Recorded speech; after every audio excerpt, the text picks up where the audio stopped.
line, Big Blue, bringing you the best in New York Giants sports talk and entertainment.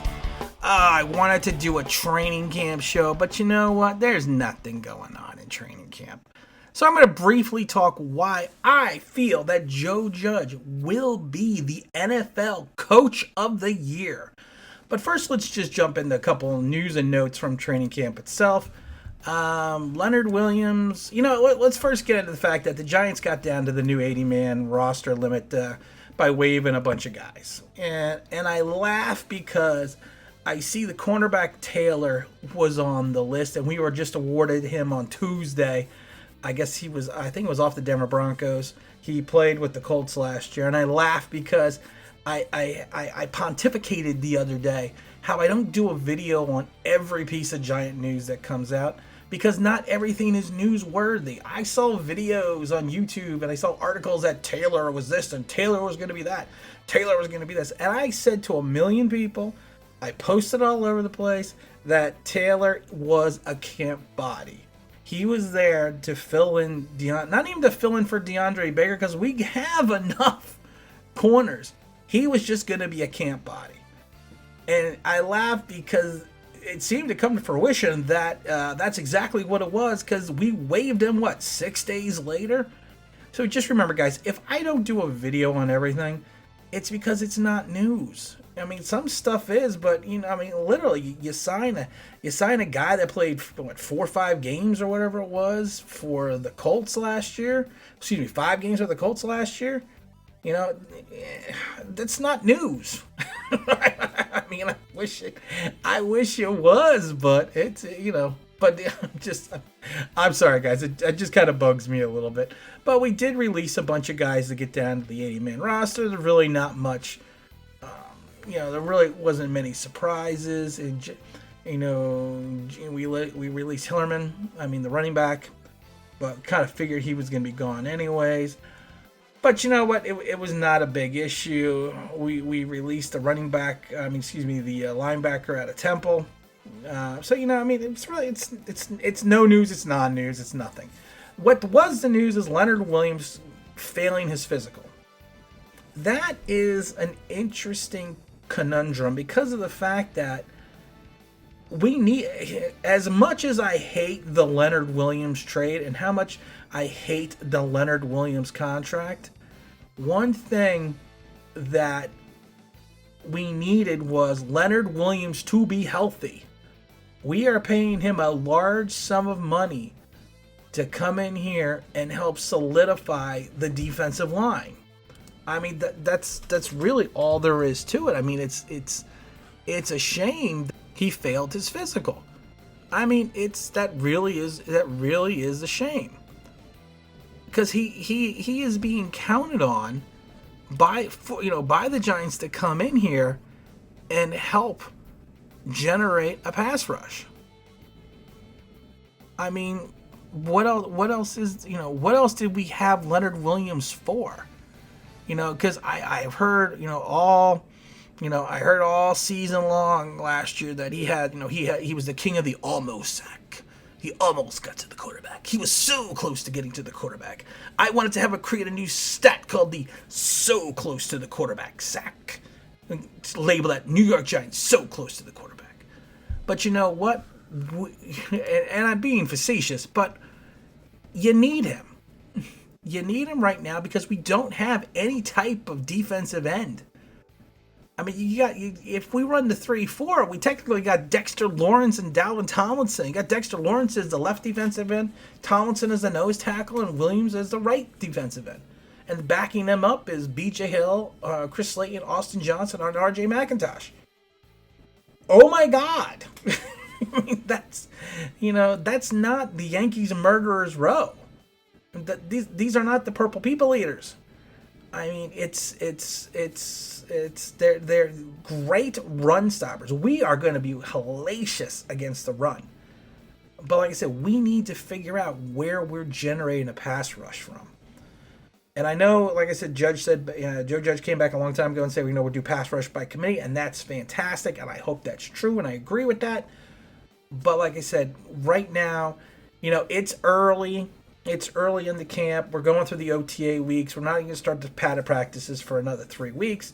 That'll give Leonard time to heal. But hamstrings are a tricky thing. I mean, if anyone's ever pulled a hamstring, and I have, you don't know when it's going to come back. You don't know if it's going to come back in a year. You don't know if you're going to heal up in a week. You don't know if you're just jogging, you don't pull it again.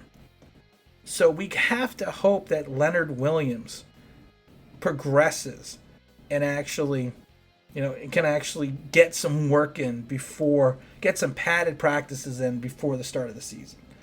And I think he will. But like I said, we are relying on you, Leonard. We are. I am talking, looking at the computer, looking studious, holding my glasses, shaking them at the screen. That's how serious I am about this. It's the keto. But you know what? I want to get into Joe Judge real quick because I had predicted the Giants to go 9-7, and then I re-predicted them to go to 8-8. And I was thinking about it because someone said to me in one of my posts, if Joe Judge goes 8-8 after the last 2 seasons that the New York Giants have had, he's going to be Coach of the Year. And you know what's really funny? I never really even thought about that. That the turnaround, even at 8-8, the turnaround that turnaround would be legendary in New York. I mean, he's not going to go down the Canyon of Heroes, but that would be a legendary turnaround. And that would be the type of turnaround for a team that, you would have to look back and say, you know what? He could potentially be Coach of the Year. He's already said that he's not going to micromanage his staff, which I like, because I think you hire an offensive coordinator, you hire a defense coordinator to do a specific job, to run the offense and to run the defense. I don't think you need to sit there and babysit them like Shermer did with the offense. I mean, Shermer was technically the offensive coordinator. The only thing I also didn't like about Shermer was he's like, well, if Betcher's got a problem, he'll come and see me. I'm not going to go over there and try to take over the defense. Why not? You're the head coach. You know what? You see a problem, go fix it. That's why you're not in the league, or that's why you're not a head coach anymore. You're back in the league, but that's why you're not a head coach. And just hearing the way that Joe Judge speaks and how eloquent and fluid he is and how non-flustered he gets with the press and the difficulty that he has had to endure with the coronavirus and everything else, I really do think that if he even hits 8-8, that he really could be the Coach of the Year for the NFL. And it was crazy when I first said it, because I said to myself, Tim, whatever you're smoking, it must be good. And maybe it came from Jamaica, but you know what? That can't be. But then I was thinking about it. I'm like, wow, the last couple seasons that the last 3 seasons that the Giants have been horrid. And to take this roster with the mismatch of talent and the amount of youth that they have on it, if he can use what he's learned from his mentors in college and the Belichick, I might be calling him the Judge. Because of the fact that I think that it was funny. Someone also sent me an email saying that he is one of the better coaching prospects the New York Giants have had in years. And I said, well, sort of like Bill Parcells. And I said, but I just hope he doesn't do a 3-12-1 like Parcells did in '83. I said, I hope he's a little bit better than that. And I laughed because a lot of my subscribers and viewers don't remember the '80s or they weren't even born yet. So they don't remember the '83 season and how bad Parcells was that year. And the problem with Parcells that year was he listened to everybody. He wasn't his own coach. He listened to the general manager, he listened to the owner, he listened to his coaches. He didn't just take the bull by the horns, and it wasn't until the '84 season where he literally said, if I'm going to get fired, I am going to get fired doing it my way. And the Giants went to the '84 season, they went 9-7, Sims threw for over 4,000 yards. It was not the birth of Joe Morris yet, but we did get in the playoffs, and we did make it to the second round. So can Joe Judge kind of do a reverse Parcells and win in his first season and capture the Coach of the Year honors? I'm gonna say yes, he can. Again, this is Tim with Online Big Blue, bringing you the best of New York Giants sports talk and entertainment. If you want, drop me an email. I've been loving reading some of these emails, and that's email me at onlinebigbblue@gmail.com. Some of these emails have been fantastic. I mean, I try to respond as quickly as I can, and if I don't get to you right away, please give me a couple days. And you can also follow us on Twitter at OnlineBigBlue1. And again, that's OnlineBigBlue1 on Twitter. And again, this is Tim with Online Big Blue, bringing you the best of New York Giants sports talk and entertainment. And as always, if you could like, if you could subscribe, if you could ring that belly thing, you know what that means? That'd be awesome.